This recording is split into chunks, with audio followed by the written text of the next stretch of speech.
रुद्रप्रयाग से विधायक भरत सिंह चौधरी जी हमारे साथ मौजूद हैं। भरत जी, चारधाम यात्रा की शुरुआत होने जा रही है, किस तरह की व्यवस्थाएं हैं? क्योंकि रुद्रप्रयाग एक बड़ा स्टेशन है जहां पर पर्यटक बड़ी संख्या में पहुंचते भी हैं। सबसे पहले मैं आपके चैनल के सभी दर्शकों का अभिवादन करता हूं।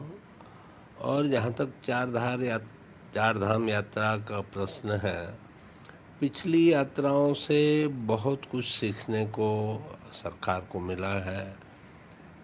व्यापक हमारे पास अनुभव हैं और उन अनुभवों को देखते हुए इस बार बहुत ज़बरदस्त तैयारी जो है वो चारधाम यात्रा की गई है।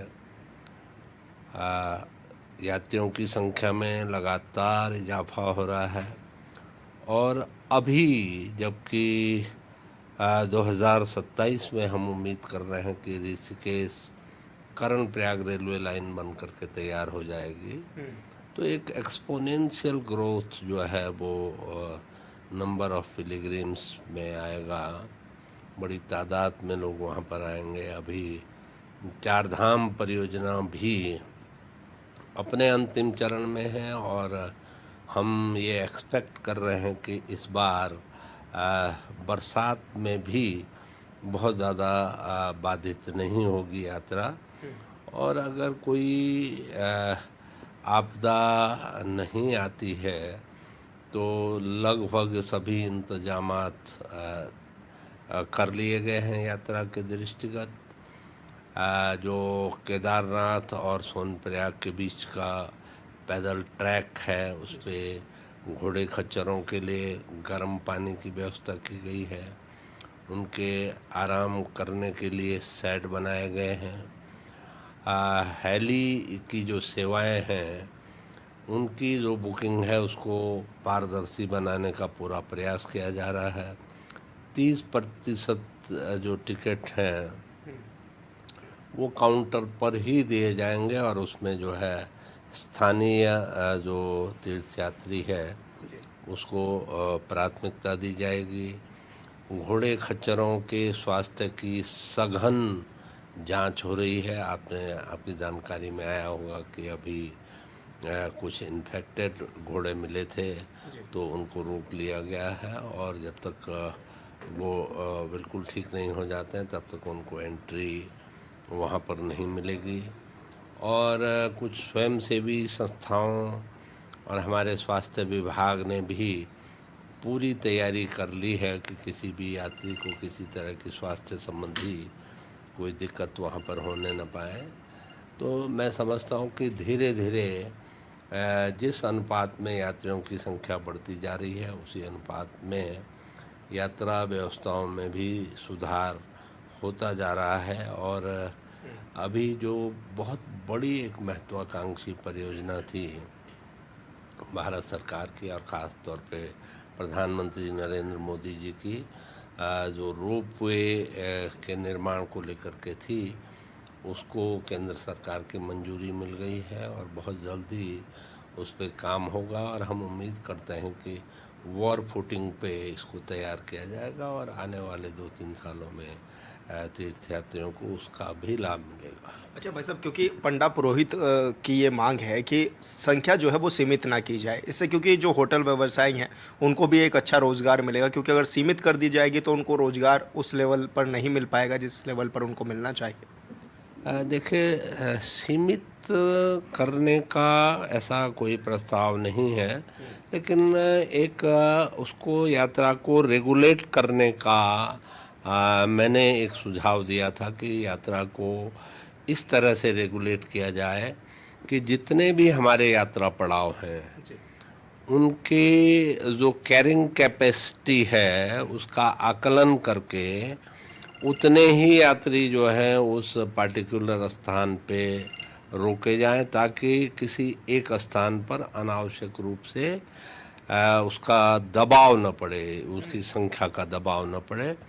और मैं समझता हूँ कि अगर इसको कायदे से रेगुलेट कर लिया जाएगा, जिस पर कि इस समय बहुत संजीदगी से विचार हुआ है, चाहे वो पुलिस प्रशासन है चाहे वो सामान्य प्रशासन है, तो ये उम्मीद की जा रही है कि जो जितने भी ठिकाने हैं जहाँ जहाँ यात्री रुकते हैं उनकी कैरिंग कैपेसिटी का जो है आकलन कर लिया जाएगा समय रहते, और उसी अनुपात में यात्रियों को रेगुलेट किया जाएगा। अच्छा, व्यवस्थाओं की अगर बात करें तो ये यात्रियों को क्या कुछ व्यवस्थाएं देने जा रही है आपकी सरकार? क्योंकि अक्सर ये देखा जाता है कि बड़ी संख्या में श्रद्धालु आ तो जाते हैं, कई बार वो दर्शन किए बिना ही लौट जाते हैं, या फिर कहते हैं कि वो सुविधाएं नहीं मिल पाई, शौचालय हो, पेयजल हो, कई समस्याएं ऐसी आती हैं जो बड़ी भयंकर होती हैं उनके सामने। देखिए, जहाँ तक शौचालय का प्रश्न है, जो पटना का सुलभ इंटरनेशनल है,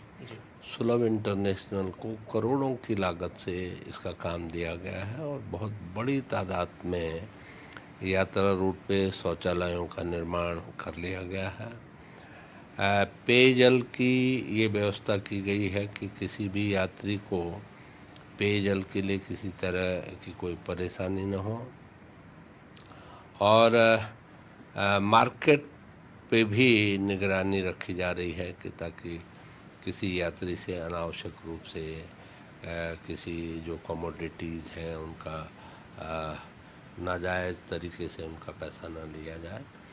तो मैं समझता हूँ कि क्योंकि बहुत ही दुर्गम यात्रा है और इस यात्रा की जो पहचान है वो इसी बात के लिए है कि बाबा केदार की जो यात्रा है वो एक दुर्गम यात्रा है, तो कुछ तो दिक्कतें रहेंगी, लेकिन जितना भी संभव हो सकेगा वो सारी सुविधाएं जो है वो यात्रियों को उपलब्ध करवाई जाएंगी।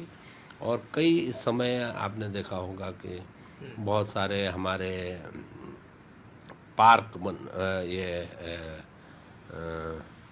पार्क बन रहे हैं सड़क के किनारे, जहाँ पे आंचल के हमने आउटलेट लगाए हैं, और स्थानीय जो हमारी महिलाएं हैं, जो एसएचजी ग्रुप हैं, उनको प्रसाद का बनाने का काम उनको दिया है, और उनकी आर्थिकी में भी उत्तरोत्तर वृद्धि हो रही है और ज़्यादा से ज़्यादा महिलाओं को उसमें इन्वॉल्व किया जा रहा है। जी, भाई साहब, आपकी सरकार ने, केंद्र सरकार ने वक्फ बिल पास कराया संसद में, किस रूप में आप उसको देखते भी हैं, क्या कहेंगे? क्योंकि एक और ये भी देखा जा रहा है कि अब उत्तराखंड में क्योंकि ताबड़तोड़ कार्रवाई जो है वो मदरसों पर भी हो रही है, जो अवैध मदरसे हैं। देखिए, मैं कह सकता हूँ कि it was a need of the hour. वक्त की ये मांग थी, वक्त की ये ज़रूरत थी, और जिस वक्फ बिल को बहुत पहले आ जाना चाहिए था, वो कहते हैं देर आयत दुरुस्त आयत। मैं माननीय मोदी जी को, उनकी सरकार को बहुत धन्यवाद देना चाहता हूँ कि एक ज्वलंत विषय पे उन्होंने ध्यान दिया। और जिस तरह से दुष्प्रचार किया जा रहा है, आप जानते हैं कि कई दशकों से इस देश में अपीजमेंट की पॉलिटिक्स हो रही है, तुष्टीकरण की राजनीति हो रही है, किसी एक वर्ग को अपने पक्ष में करने के लिए। कभी कभी जो राजनीतिक दल हैं वो सनातन के विरुद्ध इस हद तक चले जाते हैं कि सारी मर्यादाएं तक वो भूल जाते हैं। तो वक्फ के जरिए जिस तरह की अनियमितताएं हो रही थी, जिस तरह से ज़मीनों पे कब्जे हो रहे थे, जिस तरह से एक ख़ास वर्ग, मुसलमानों का एक ख़ास वर्ग जो है उसका फ़ायदा उठा रहा था, तो अब समय आ चुका था कि उसको रेगुलेट किया जाए। और ये मेरे ख़्याल से देर से लिया हुआ बहुत सही कदम है। अच्छा, क्योंकि मदरसों पर भी लगातार कार्रवाई कर रही है आपकी सरकार उत्तराखंड में। देखिए, मदरसों की जो भूमिकाएं रही हैं पिछले 2-3 दशकों में, आप देखें तो वो बहुत ही संदिग्ध रही हैं। जहाँ तक आज पूरे, अगर आप वैश्विक पैमाने पे देखें तो एक ग्लोबल इकोनॉमी की बात होती है, ग्लोबल एजुकेशन की बात होती है, लगभग आप ट्रेड को ले लीजिए, उसका ग्लोबलाइजेशन हो रहा है। तो उसी तरह से शिक्षा के साथ जो लोग कदम ताल नहीं मिला पाएंगे वो बहुत पीछे छूट जाएंगे। और जिस तरह से वहाँ पर कट्टरपंथ की शिक्षा जो है बच्चों को दी जाती है, न तो उनके हित में था और न इस राष्ट्र के हित में था। और अवैध रूप से भी कई मदरसे जो है वो संचालित हो रहे थे, अवैध रूप से सरकार से इमदाद वो हासिल कर रहे थे, तो उसको भी समय रहते रेगुलेट किया गया। ये भी एक स्वागत योग्य कदम है। आपने देखा उत्तराखंड में मज़ारों के नाम पे ऐसी ऐसी जगहें जो है वो मज़ारें बनाई गई थी जहाँ मुस्लिम्स का कभी किसी तरह की कोई आवाजाही नहीं रही। तो वास्तव में अगर देखा जाए तो उसका धार्मिकता से कोई वास्ता नहीं था। वो एक लैंड जिहाद जिसको कहते हैं, मज़ारों के ज़रिए ज़मीनों को कब्जा करने का एक जिहाद जो है छेड़ी गई थी। तो हमारे युवा मुख्यमंत्री ने समय रहते हुए उनकी इस मंशा को पहचाना और उसको बेअसर कर दिया। सभी मज़ारों को जो अवैध रूप से बनी थी उनको ध्वस्त कर दिया गया। जी, धन्यवाद सर। हॉर्नबिल टीवी से बातचीत करने के लिए भरत चौधरी जी हमारे साथ हैं, जो कि राज्य के तमाम विषयों पर हमारे साथ बातचीत कर रहे थे। हॉर्नबिल टीवी के लिए देहरादून से विशाल गर्ग। पौड़ी से विधायक राजकुमार पौड़ी जी हमारे साथ मौजूद हैं। पौड़ी जी, चारधाम यात्रा की शुरुआत होने जा रही है, किस तरह की तैयारियां राज्य सरकार की आप देख रहे हैं? बड़ी संख्या में श्रद्धालु पहुंचते हैं चारधाम यात्रा में। जी, सर्वप्रथम तो मैं चार धाम यात्रा के शुरुआत में अपने उत्तराखंड प्रदेश में आने वाले सभी श्रद्धालुओं का स्वागत करता हूं, उनको बधाई देता हूं कि अभी उत्तराखंड में जो है चार धाम की यात्रा शुरू होने वाली है।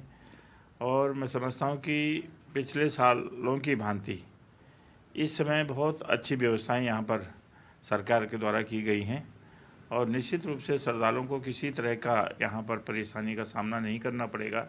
ऐसी सारी मूलभूत सुविधाओं का ध्यान रखते हुए सरकार ने प्रयास किए हैं कि यहाँ पर इस समय और अधिक संख्या में श्रद्धालु आएंगे और उत्तराखंड देवभूमि के दर्शन करेंगे। अच्छा, क्योंकि आपदा का दंश भी उत्तराखंड हर साल झेलता है, इसको लेकर भी क्या कुछ तैयारियां की जा रही हैं? क्योंकि लगातार मौसम विभाग भी चेतावनी देता रहता है और समय समय पर देखा भी जाता है कि आपदा जैसे हालात भी उत्तराखंड में बनते हैं। जी, उत्तराखंड के यशस्वी मुख्यमंत्री के द्वारा हमारे जो प्रदेश के अधिकारी हैं, चाहे वो आपदा प्रबंधन को देखने वाले हैं, चाहे वो मौसम विभाग के हैं, मौसम विभाग की जो फोरकास्टिंग होती है उसके आधार पर जो संभावनाएं हैं, उस आधार पर उत्तराखंड में जो आपदा आने की संभावनाएं होती हैं उसके अनुसार जो है पूर्व में ही तैयारियां की गई हैं और निश्चित रूप से उत्तराखंड प्रदेश इसके लिए तैयार है कि इस समय यहाँ पर आपदा अधिक ना आए और यहाँ पर उनका रख रखाव किया जाए। अच्छा, क्योंकि भाई साहब एक सबसे बड़ी जो घटनाएं घटती हैं उत्तराखंड में वो है जंगलों की आग। बड़ी परेशानी भी होती हैं आसपास के क्षेत्र में। आपका भी बहुत बड़ा क्षेत्र पड़ता है पौड़ी, जहाँ पर जंगलों की आग अक्सर देखी जाती है। ऐसे में क्या माना जाए, किस तरह की व्यवस्थाएं आप लोग पहले से पहले कर रहे हैं कि जंगलों की आग पर समय रहते काबू पा लिया जाए? जी, इस संबंध में भी जो आगजनी जंगलों में होती है इसके कई कारण होते हैं। गर्मी भी, अधिक गर्मी का कारण भी होता है और कुछ लोगों के द्वारा आसपास में जो खेतों के नज़दीक जो छोटी मोटी जो झाड़ झंकाड़ उसको साफ करने के लिए जो काम किया जाता है उससे भी आगजनी हो जाती है। तो इस समय प्रयास किया जाता है कि सरकार के द्वारा, हमारी जो उत्तराखंड सरकार है, पहले से अपने आप को सचेत रखा है और सभी अधिकारियों को निर्देशित किया गया है वन विभाग के, कि वन विभाग के द्वारा जो पूर्व में वनों को बचाने के लिए जो एक सुरक्षा लाइन बनाई जाती थी जिससे कि आगजनी कम हो ना हो, तो उसकी भी तैयारियां की जाती हैं, वो की गई हैं। और साथ में जो है इस समय मौसम भी साथ दे रहा है कि बारिश समय समय पे इस समय हो रही है, तो लगातार हर 1-2 दिन के बाद बारिश हो रही है, इसका भी लाभ मिलने वाला है। और मैं समझता हूँ कि सारी व्यवस्थाएं चाक चौबंद है उत्तराखंड की। जी, तो ऐसे में क्या माना जाए सर, क्या इस बार पहले से ही पूरी तैयारियां हैं? क्या पहले से ही आप, क्योंकि ग्राम प्रहरी आप लोग बनाने वाले थे कि ताकि गांव में अग्नि को ना जाने दिया जाए? जी, ग्राम प्रधान की मदद से भी इसको बुझाने का काम किया जाता है और पहले से तैयारी होती है कि कुछ महीने पहले से ही है जो है जंगलों की सफाई का काम, जो सूखे पत्ते होते हैं, जो सूखी घास होती है, उसको हटाने का काम किया जाता है, तो जिससे कि आगजनी ना हो। अच्छा, ऐसे में क्या माना जाए, क्योंकि आप लोग जिस तरह से ये भी देखने में आता है कि लखपति दीदी योजना आप लोगों ने चलाई थी कि गांव की जो महिलाएं हैं उनको रोजगार भी उपलब्ध हो सके, उसके लिए किस कड़ी में आप लोग आगे भी बढ़ रहे हैं और खासकर पौड़ी में किस तरह की व्यवस्थाएं हैं ऐसे में?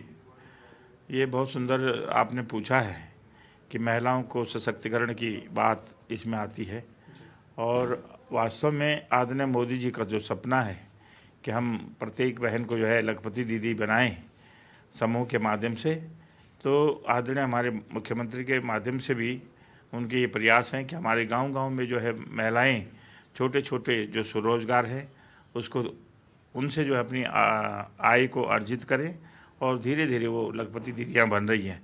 तो आज की स्थिति ये है कि प्रत्येक गांव में समूह बने हुए हैं और ऐसे ऐसे उत्पाद तैयार कर रहे हैं कि जो हम लोगों ने पूर्व जब हम लोगों का बचपन का समय था कभी हमने सोचा नहीं था कि मंडुवे की बिस्कुट बनेंगे, केक बनेगा, मंडुवे की जो है सेरेलैक बनेगी, मंडुवे की जो है तरह तरह के डिश आजकल जो है मंडुवे से बन रही हैं और झंगोरे से बन रही हैं।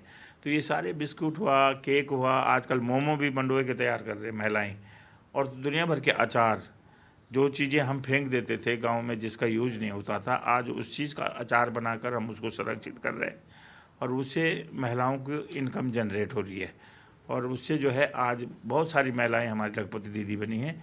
पौड़ी भी जो है एक बहुत इसके लिए पौड़ी ने अपनी पहचान बनाई कि वहाँ पर महिला समूह में बहुत सारी महिलाएं लखपति दीदी बनी हैं। यहाँ तक कि हमारी पौड़ी मेरी विधानसभा की जो महिला समूह है उसको आदरणीय प्रधानमंत्री जी के द्वारा भी सम्मानित किया गया है दिल्ली में जाकर, और उन्होंने पौड़ी में एक हमारे जो खास चीज़ हुई है कि बेडू जिसको अंजीर कहा जाता है, उसको हम पहले वैसे बचपन में खाया करते थे, लेकिन आज वो अंजीर उसको संरक्षित करके उसका मुरब्बा, उसकी चटनी जो बन रही है और पैकिंग करके बाहर उसको मार्केट मिला है। तो हम अपने मुख्यमंत्री जी का, अपने प्रधानमंत्री जी का धन्यवाद ज्ञापित करते हैं कि उन्होंने उत्तराखंड को एक मार्केट दिया है और जिसका आज प्रत्येक महिला समूह हुआ या अन्य लोग भी उसका फ़ायदा उठा रहे हैं। जो किसान हैं उनके गैत भट्ट और जो गांव के उत्पाद उनको बेचने का एक अवसर मिला है, क्योंकि जब G20 की बड़ी बड़ी बैठकें उत्तराखंड को मिली हैं तो निश्चित रूप से बाहर के लोग यहाँ आए, उन्होंने यहाँ के खाने पीने के सामान को पहचाना, यहाँ के कल्चर को पहचाना, यहाँ के रीति रिवाजों को पहचाना, उनको मार्केट देने का काम उन्होंने किया है। आदरणीय मोदी जी और आदरणीय पुष्कर सिंह धामी जी के द्वारा ये बहुत अनूठा प्रयास किया गया जिसकी हम हमेशा सराहना करते हैं। अच्छा, किसान और बागवानी वाले क्षेत्रों में आप लोग किस तरह से कार्य भी कर रहे हैं, क्योंकि किसानों को आप सम्मान निधि तो दे ही रहे हैं लेकिन उनकी जो आय दोगुनी करने की आप लोग बात करते हैं, किस तरह से कार्य किए जा रहे हैं उस दिशा में? जी, किसान एक महत्वपूर्ण कड़ी है भारत की आर्थिक स्थिति को देखते हुए और उत्तराखंड की भी आर्थिक स्थिति को देखते हुए किसान उनके विकास के लिए, उस क्षेत्र के विकास के लिए एक महत्वपूर्ण भूमिका निभाता है। तो कृषक की जब आय बढ़ेगी, इनकम बढ़ेगी, तभी देश का और क्षेत्र का विकास होगा। आदरणीय मोदी जी भी कहते हैं कि 4 वर्गों का अगर विकास हो गया, किसान, युवा, महिला और गरीब, तो निश्चित रूप से भारत जो है विश्व गुरु बनेगा 2047 में। तो आज स्थिति यह है कि किसान भी मजबूत हो रहा है।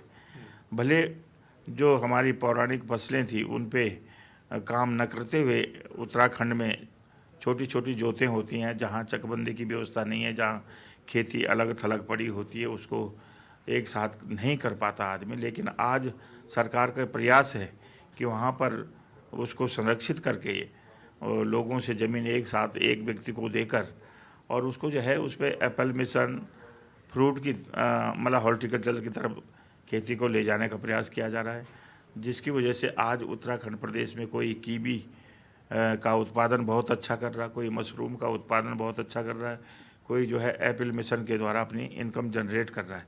तो निश्चित रूप से बहुत लाभ उत्तराखंड सरकार के माध्यम से किसानों को दिए जा रहे हैं और सारी चीज़ें सब्सिडी के माध्यम से, चाहे वो पॉली हाउस है, चाहे वो किसान को बीज दिए जा रहे हैं, चाहे उनको यंत्र दिए जा रहे हैं। तो ये सारी चीज़ें सब्सिडी में लोगों को दिए जा रहे हैं ताकि किसान मजबूत हो, चाहे वो पशुपालन के माध्यम से, चाहे वो बकरी पालन हो, मुर्गी पालन हो, अपना गौ पालन हो, इसके माध्यम से भी लोग जो है अपनी इनकम जनरेट कर रहे हैं।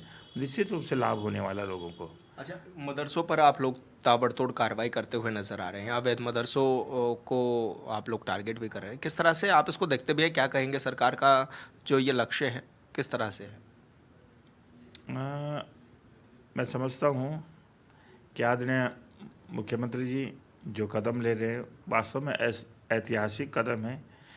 जिस तरह के भी उन्होंने निर्णय लिए हैं वो ऐतिहासिक हैं, और मैं समझता हूँ कि आज समाज में जो विकृतियाँ हैं उनको समाप्त करने के लिए यदि वो कोई कदम उठा रहे हैं तो निश्चित रूप से बहुत अच्छा कदम है। उनको हम सब लोगों का सहयोग मिलना चाहिए। क्योंकि यूसीसी भी आप लेकर के आए हैं, यूसीसी का कितना फ़ायदा देख रहे हैं आप?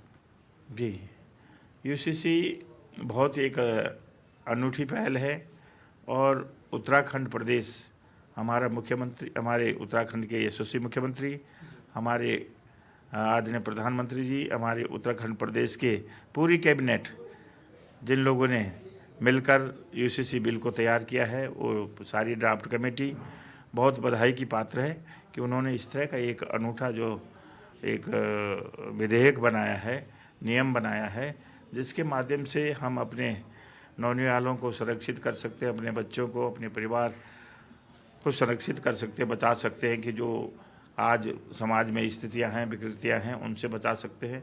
और दूसरा है कि समानता का अधिकार, चाहे वो लिंग भेद के आधार पे, जाति भेद के आधार पे, ऊंच नीच, छोटे बड़े का भेद समाप्त करने के लिए इस तरह का विधेयक बनाया गया है कि समानता का अधिकार, चाहे महिला पुरुष हो, चाहे अन्य कोई भी हो। तो इस तरह का विधेयक जो है उत्तराखंड में पहली बार बना है, और पहला प्रदेश है उत्तराखंड प्रदेश जिसने ये विधेयक बनाकर लागू किया है। आज उत्तराखंड को एक नज़ीर मानते हुए अन्य प्रदेश भी इसको अपने प्रदेशों में लागू करने वाले हैं। अच्छा विधायक जी, क्योंकि महंगाई बढ़ी है, क्योंकि एक तरफ आप महिलाओं को सशक्त बनाने की बात भी कर रहे हैं, लेकिन गैस सिलेंडर के दाम भी बढ़ा रहे हैं साथ साथ, तो क्या माना जाए कि महंगाई को कंट्रोल क्यों नहीं कर पा रही है सरकार? मैं समझता हूँ कि सारी चीज़ जब विकास की दौड़ बढ़ती है तो सारी चीज़ें बढ़ती हैं। इधर महंगाई भी बढ़ रही तो इधर अन्य चीज़ों में भी वेतन भत्ते, अन्य सारी चीज़ें जो है बढ़ती हैं। उस हिसाब से महंगाई एक बढ़ता हुआ जब विकास की गति का एक मानक है, और जब कीमतें, सामान की कीमतें बढ़ेंगी तो निश्चित रूप से महंगाई भी बढ़ेगी, और महंगाई के साथ साथ उसी हिसाब से सारा चक्र घूम रहा है। ऐसा नहीं कि केवल महंगाई बढ़ रही है, पर महंगाई जो है पहले की अपेक्षा कंट्रोल में है। धन्यवाद सर, हॉर्नबिल टीवी से बातचीत करने के लिए। विधायक जी हमारे साथ थे जो कि राज्य के तमाम विषयों पर हमारे साथ बातचीत कर रहे थे। हॉर्नबिल टीवी के लिए देहरादून से विशाल गर्ग।